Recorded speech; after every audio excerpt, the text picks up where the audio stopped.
Hey, what's up everyone? Welcome to the channel. And today we get the privilege of being joined by the Adventures of Adam. So let's adventure with Adam. Hey, Hey! you got it. Yeah, hey dude, welcome to the channel. Glad to have you today.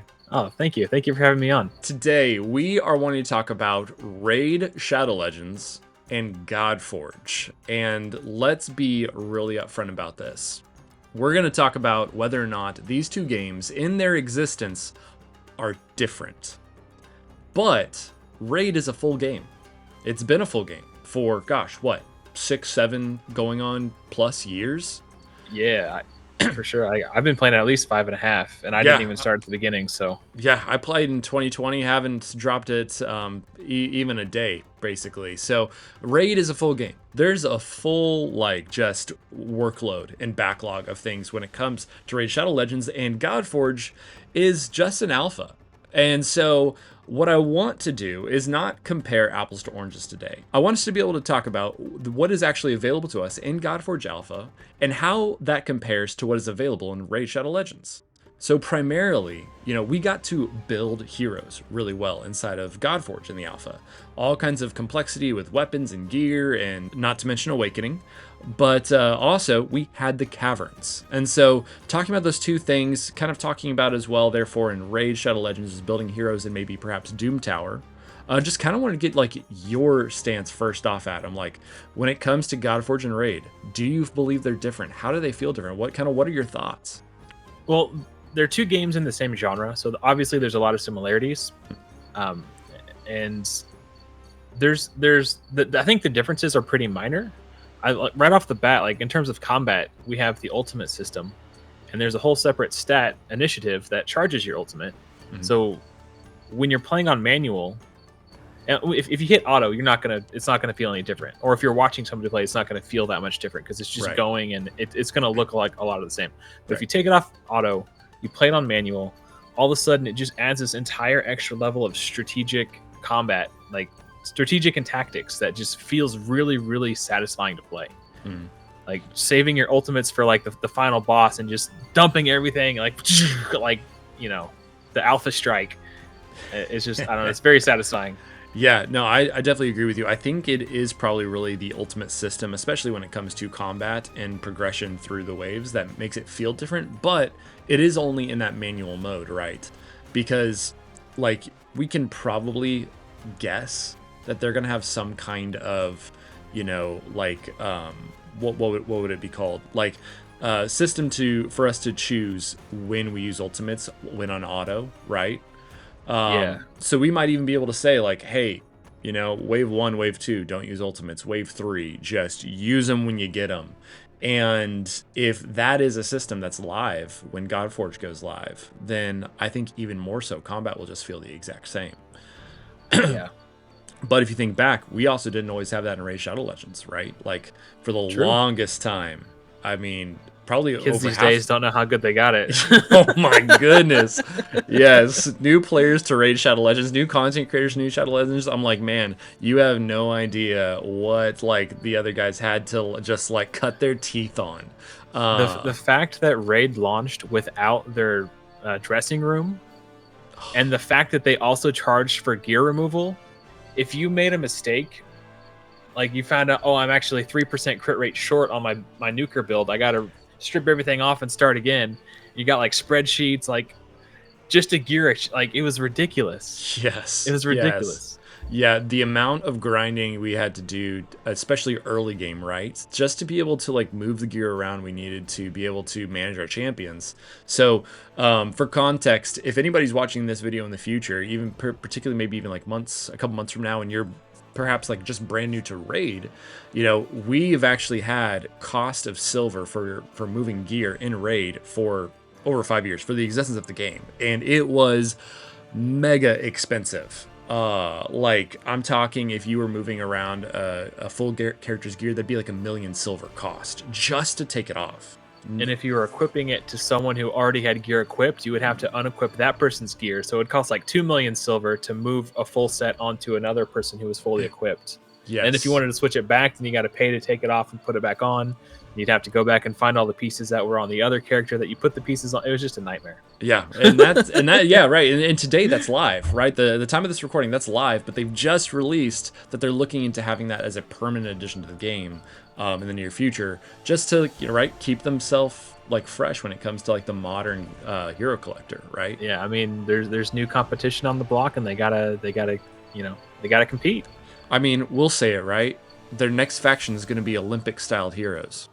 Dude, I was watching Hell Hades talk about the patch notes, or the not patch notes, but the update information. He was summarizing the update that he got from watching Nub's video. Mm-hmm.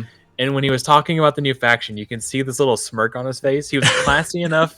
He was classy enough not to say anything. Yeah, you could see it in his face exactly what he was thinking. There's a little twinkle in his eye. A real professional, Simon. If you watch this, well done, man. I mean, keeping it real, keeping it professional. I mean, they released an image for this faction years ago. Which, granted, things change. I get it, but for it to change to a Greek style faction, rather mythological faction, I don't know. Yeah, it is pretty sus. It does feel a little sus, but anyway, I think there's definitely going to be some things when it feels like, when it comes to combat, when it feels like even just how you are developing characters and moving them through and empowering them, like that feels very similar, but it's the genre, right? Like you can even look at hero collectors that are, and I don't know if it's a subgenre, and you may have a little bit more experience in this, right? But when it comes to more of the type of game where it's like you are more guaranteed to get every hero, and it's more so like, can you get enough of that hero to get them to max ascension or awakening or power or whatever like that? It's like these games have gear and combat, turn-based, like all that kind of stuff too, right? Yeah. But they're not directly compared to Raid. Yeah, well, I think it's the art style more than anything, because a lot of those games that do that are either like cartoony, or they're anime. Yeah, I think, at least in recent times, I think Godforge is like the first one that's like realism kind of style, art style. You can't really. Well, there was realistic as like a trademarked art style, but like. Did you play Watcher of Realms? For about 3 or 4 days, okay, just to kind of get a feel for it. Yeah, just to get a feel. Yeah, because that was kind of along those lines, but it kind of deviated from that typical like animation anime style. It was a little bit more on that realism, like, because when you think about this and what we're talking about, it's like Raid, Dragonair, Watcher of Realms, Godforge is joining like that list in terms of like what it feels in the art style, right? Less cartoony, more just real, I guess is a way to say. But no, I mean, you make a good point. Like ultimates are the standout, right, when it comes to combat, and it does make it feel different from a manual mode. And I was talking to my nephew the other day, and he's 16. He has never played a hero collector before, like a true like turn-based hero collector, and he not even said, Pokemon. Okay, Adam. So simmer, brother.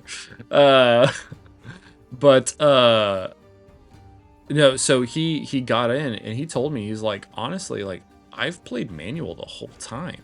Like, unless it's just like I had to go do something or I wanted to like open up another like a browser on my computer and switch to auto, like I'm playing manual because I'm genuinely enjoying it. Like it's fun. Like the combat is fun. It's so engaging, man. Like I know I keep saying this, but I actually requested the day off work for Alpha 1, the launch day. Yeah. I did a 15-hour live stream and I played on manual the entire freaking time. Like I was like, all right, I'm gonna hit auto and see how far I can go on auto. I hit auto. I was like, nope. And I take it off auto and go back. The combat just felt good, man. Yeah, it felt really good. It feels good, and it might be that I've played Raid for over 5 years, right? But I'm so in the mode of I just want to auto it and get done. And I think Godforge will definitely be there. Like right now we're playing new content. We're trying something out new for the first time. And so, yeah, it's very engaging playing that manual mode. But we're not going to want to, when Fafnir is an actual dungeon, we're not going to want a manual Fafnir like every day, every time. So there is that new factor, right? We just stumbled onto a shiny in Pokemon, right?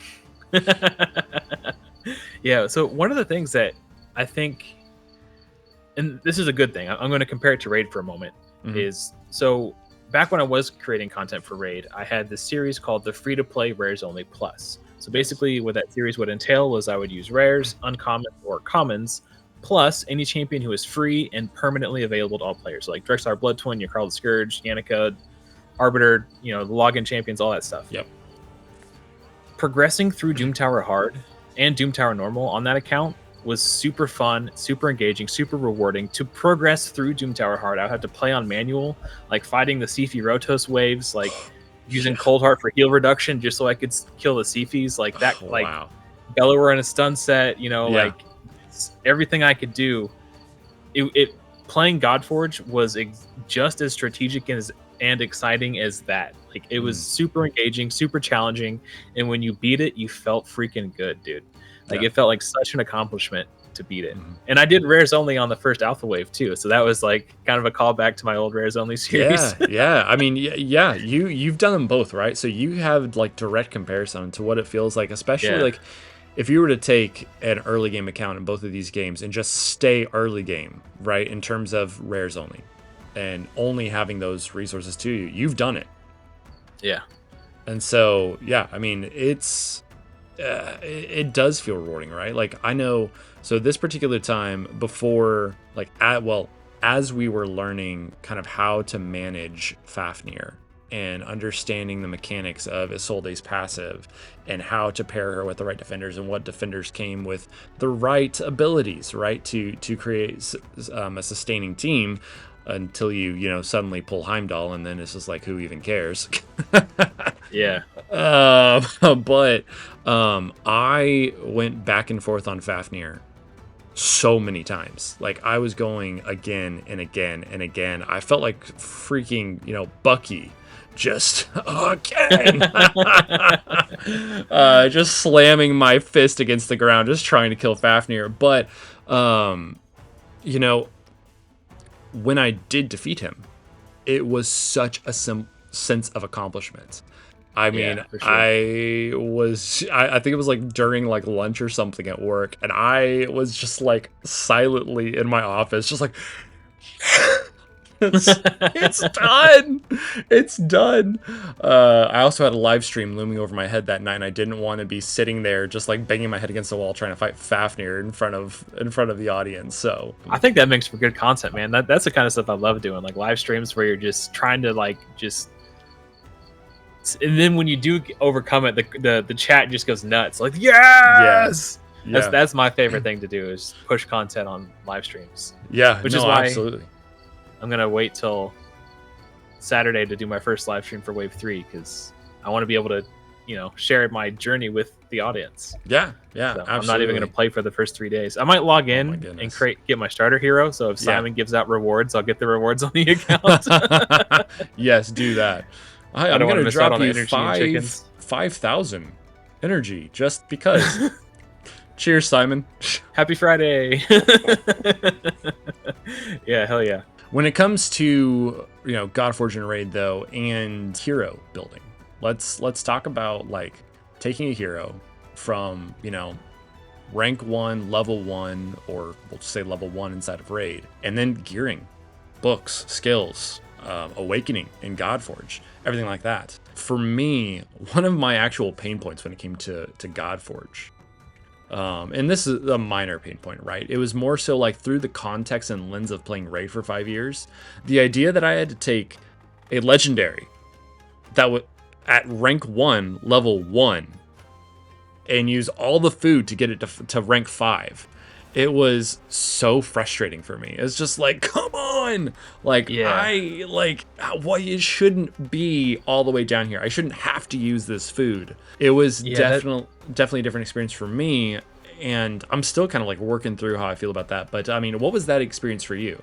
Well, wave one, I didn't use legendaries really. So, I mean, when I pulled Dracula, I experimented with them. When I pulled Raw, I experimented with them, just to kind of get a feel. I was curious, But yeah, for me, I don't think it's as big of a deal because the way they have the experience set up.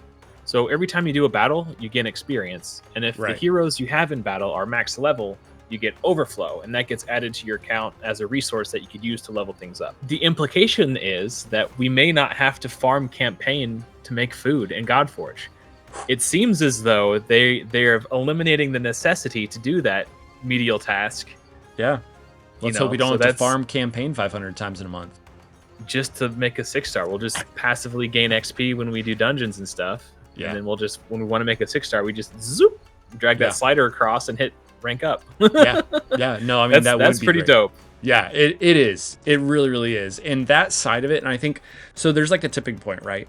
So you're playing at the very beginning. I defeat Fafnir for the first time. I get my guaranteed legendary.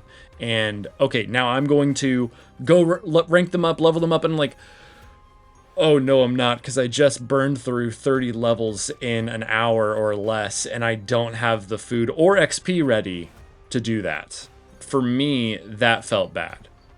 But also, like, get over it, Charlemagne. Like, you just, like, burned through 30 levels, like, and then you reach the tipping point, right? You reach the tipping point where now you're able to farm for champions. You're therefore farming the XP. You have the gold you need, everything like that.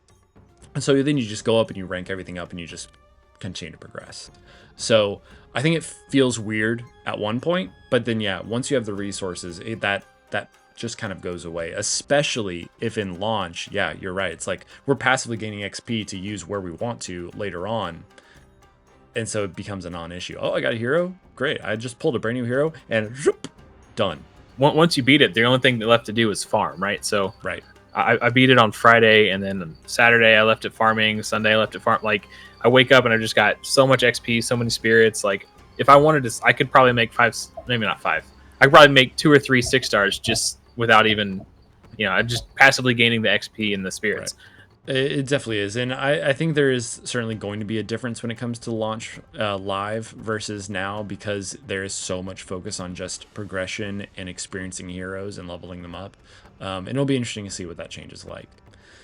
Now, though, when it comes to gear for creating heroes, there's definitely some differences here. There's a mix between, man, these main stats that are available to us are amazing. Yeah.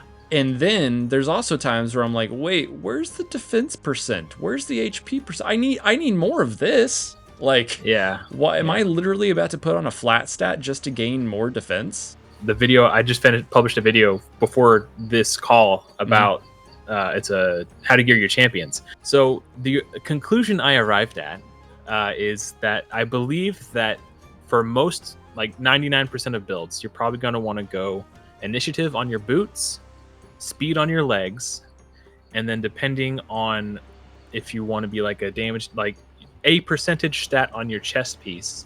Like for slayers, maybe attack, brawlers, HP percentage, defenders, defense percentage, all that sort of stuff. And then the gloves and the helm, if you are a disruptor, you want accuracy in those 2 slots so you can land your debuffs. And then your shoulders, that's where it gets a little awkward for... No, because you can have HP percentage, defense percentage, and attack percentage. Or you could have crit damage. So if you're an invoker and you need more HP, you can do HP percentage on the shoulders. If you're a defender, you can defense on the shoulders. If you're a slayer, you can go crit damage on the shoulders. Yeah, I don't know. Just the flexibility of having multiple main stat options.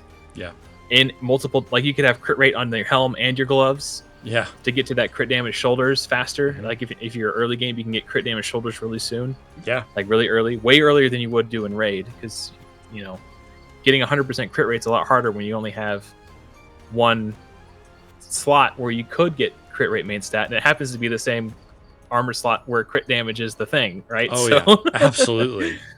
Yeah, so I thought I don't know, it was just fun, like connecting the dots and like, okay, well, what does this archetype want? Where do they want these stats? And yeah, I don't know. It was cool. It was a fun thought experiment. But after I finished the video, I was like, man, it feels like there's not as much choice as there seems to be now that I've dissected it. Yeah. But I mean, there's still lots of choice. It's just, Yeah, I mean, right, there are lots of choices, right? Like there's lots of different main stats, and it feels good, right? So it feels good that there's not really a piece of armor inside of Godforge that is a throwaway piece.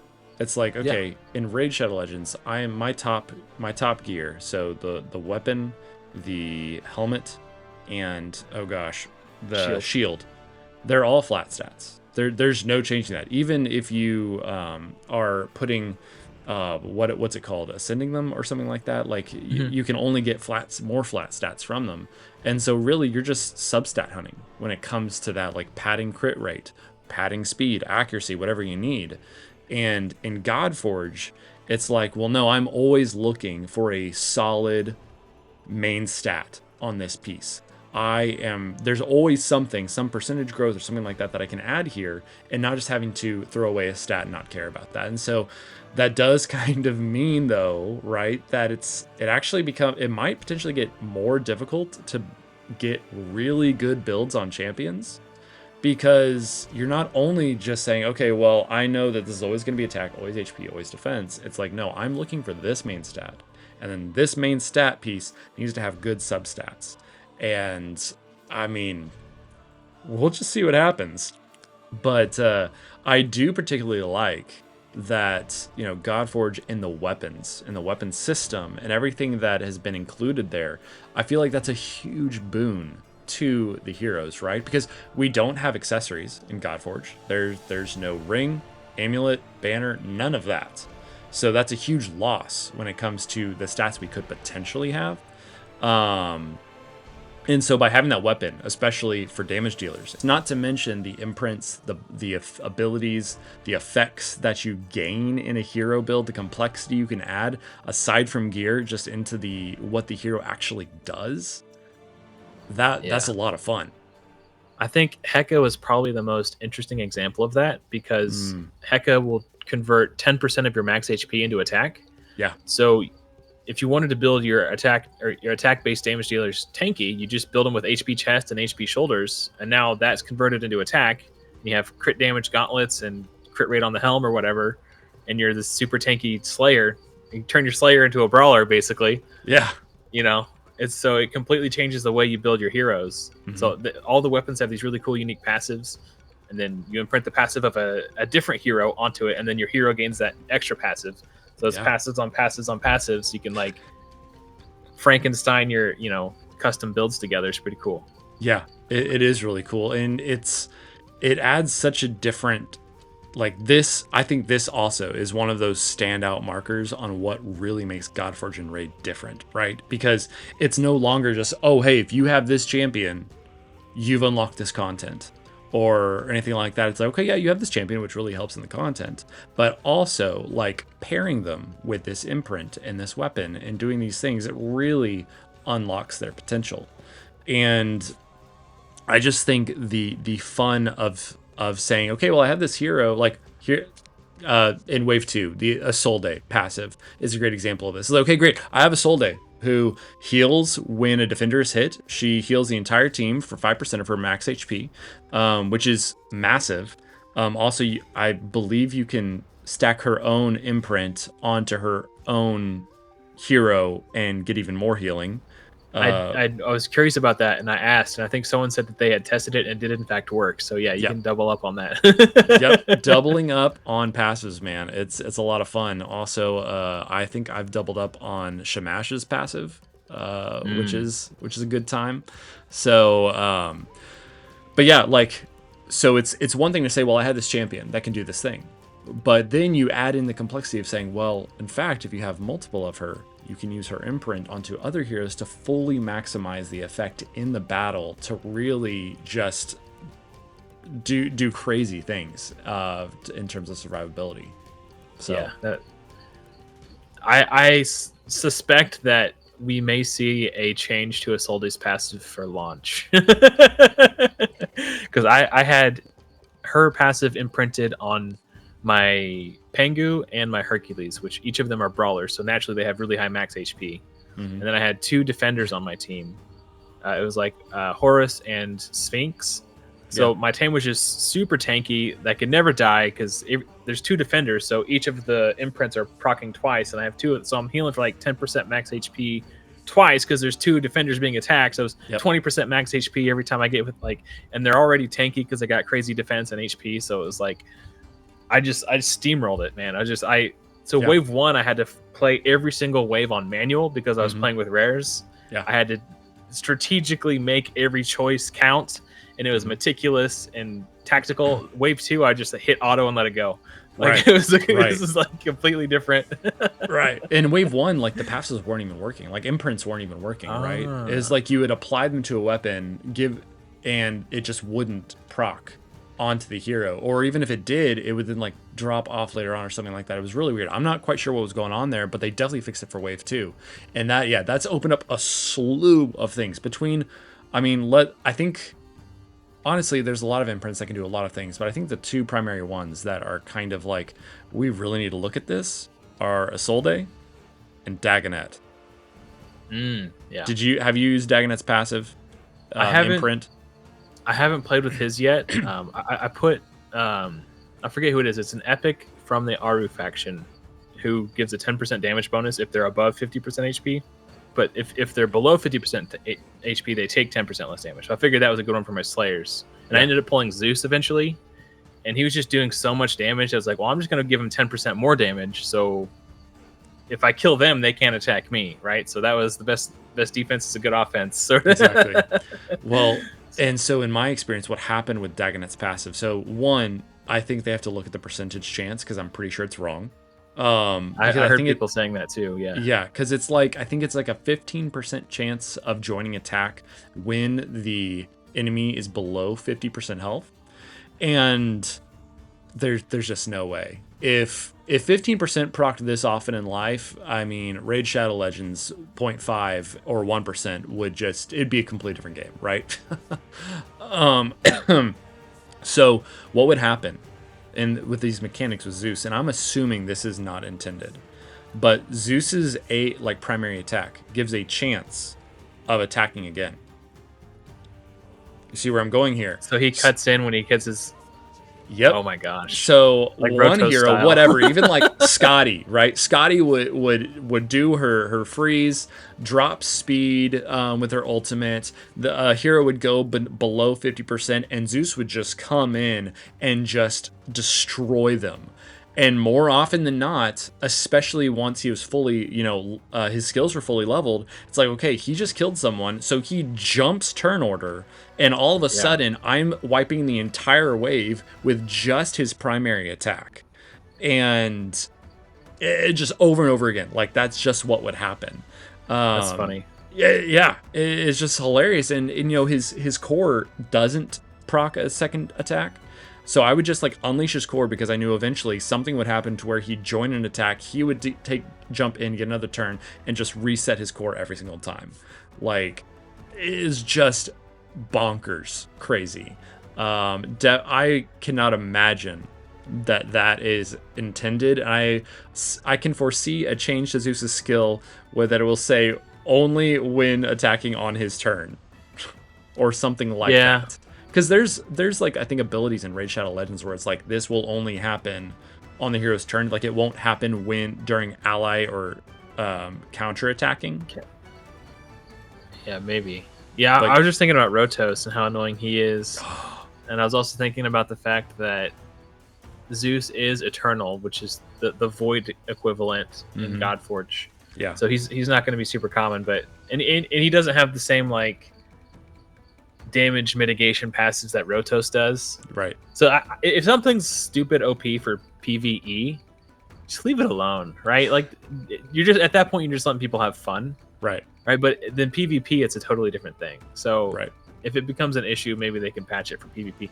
I think Simon actually said, I don't know if it was a video or the live podcast or what. They recently did a live podcast with Drock and Cold Brew. I think it was last Thursday. Yeah. They were talking about how they have the capacity. They built their game in such a way, thinking ahead, that they have the capacity to make tweaks to PvE and PvP separately. So if something is unbalanced, they can fix it for PvP, but leave it alone for PvE. So the people who are having fun over here doing their farming, it doesn't mess with them, but they're able to keep the PvP balance in check, which I think that's super smart. No, I would definitely say that is a really smart move on their end. Really good forward thinking for sure. It's almost like these guys are gamers or something. I don't know. Yeah, and that's another good point to make too, right? It's like these guys, they're not delivering updates or changes or anything like that seems away, like separated from the gaming experience. And it's because they're loving playing their own game, right? Like for anybody who actually like legitimately has spoken to Simon, more like known as Hell Hades in the community, like especially if you've seen him like grow up as a content creator in the space, like it's very easy, right, to judge people with a large audience. And I think a lot of people can come into this saying, oh, well, this is just a content creator's face on a game. But it's so much more than that, right? Like everything that I've ever experienced with Simon is so genuine, so real. Just chatting with him in his own Discord, like what person do you ever see chatting in a Discord like with all of their people? Yeah, he's in there every day. Yeah. Answering questions, talking about his experience, asking people about theirs. Like he legitimately cares about this game and the community he's fostering. It's so like awesome. Yesterday I was fighting 151 Fafnir, and I was chatting with some guys in that chat, but also in the Godforge chat. I was like, guys, like Fafnir's stuck. Like he's literally in his exhausted mode.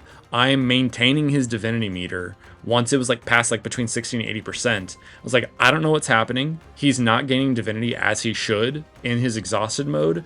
And Simon was just like right there. He's like, okay, well, talk to me about it. Like, what's going on? Hey, can you DM me a recording? Because I want to get this to the developers. I'm like, all right, man. Like, you don't want it. Like, I was going to put in a ticket, but you don't want that. He's like, no, DM me. I'm like, great. Straight to the top. Straight to the top. Here we go.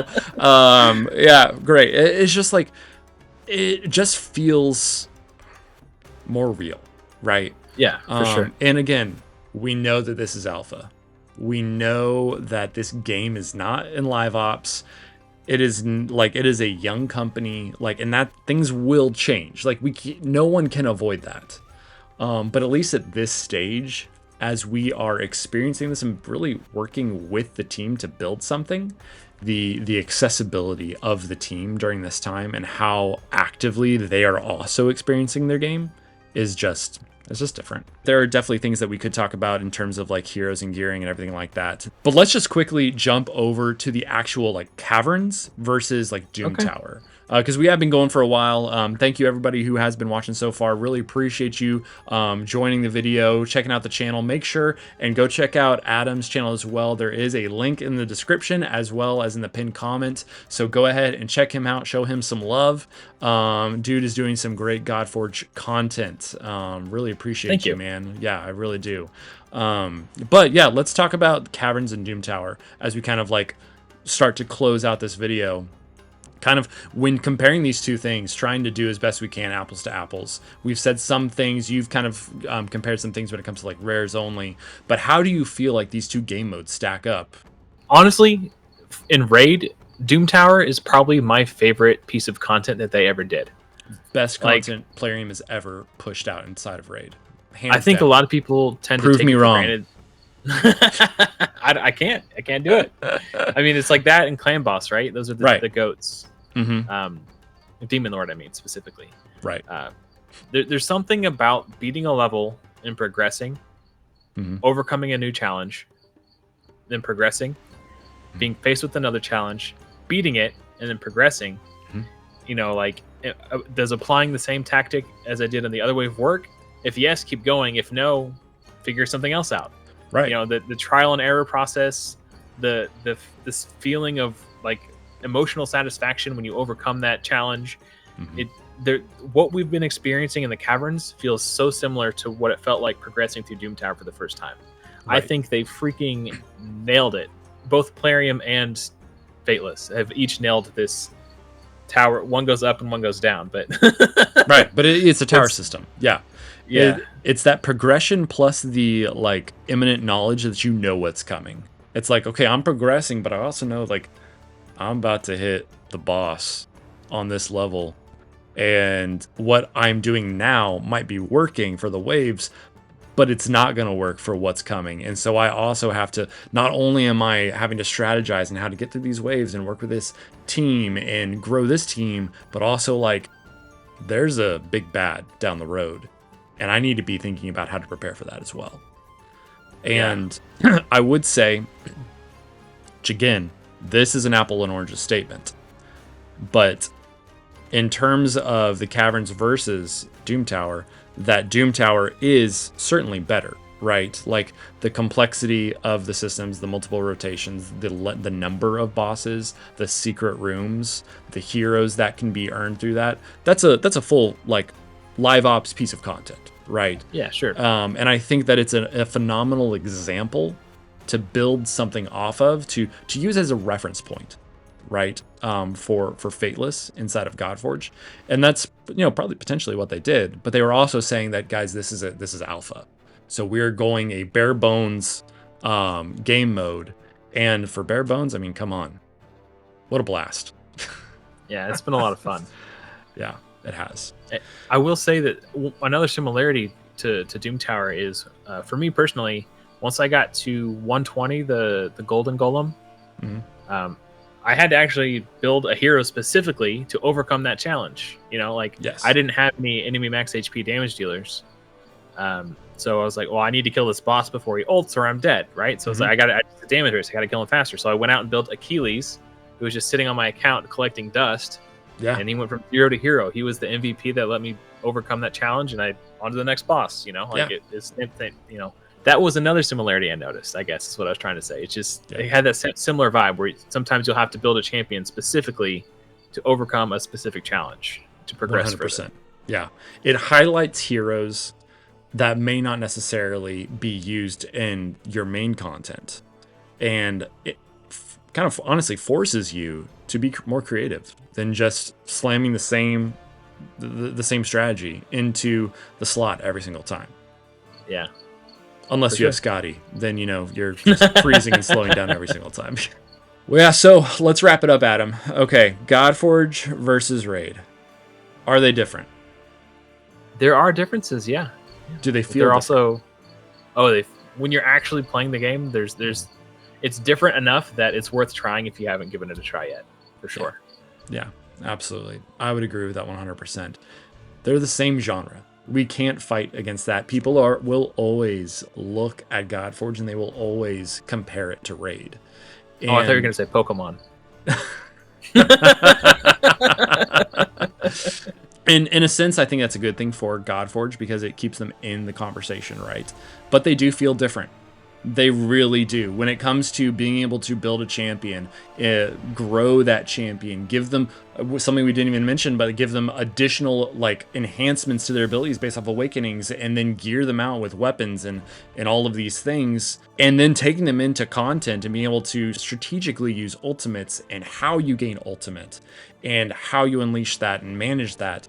It does feel different. Maybe not better, right? That's up to you. That's up better. to how. Sorry, go on. Hey, toxic 5 years of self-abuse inside of Raid notwithstanding, right? It really is up to the player. Whether or not you like it or not, that's up to you. But I mean, we're content creators for Godforge for a reason. We love it. We drank the juice. We're huge fans, and they did have open alpha for Wave 2. We'll have to see what comes for Wave 3. If you haven't signed up yet, make sure and go to Fateless.gg. It'll be down in the description to make sure that you have access to being able to experience this crazy season of Godforge Alpha. Join the community, check out their Discord, and subscribe to the video, check out Adam's channel. So much, guys. But shortly after this, also Podforge, quick shout out. Hey, gonna be there, looking forward to it. But man, Adam's doing some great things for the community, guys. So seriously, If you haven't already, you probably are subscribed to him, because if you're subscribed to me, why wouldn't you be subscribed to Adam? You're crazy. But guys, it's been a good one. Adam, thanks for joining the channel. Thanks for having me. Of course. I'll see you next week for Podforge. See you then. We'll see you in the next one.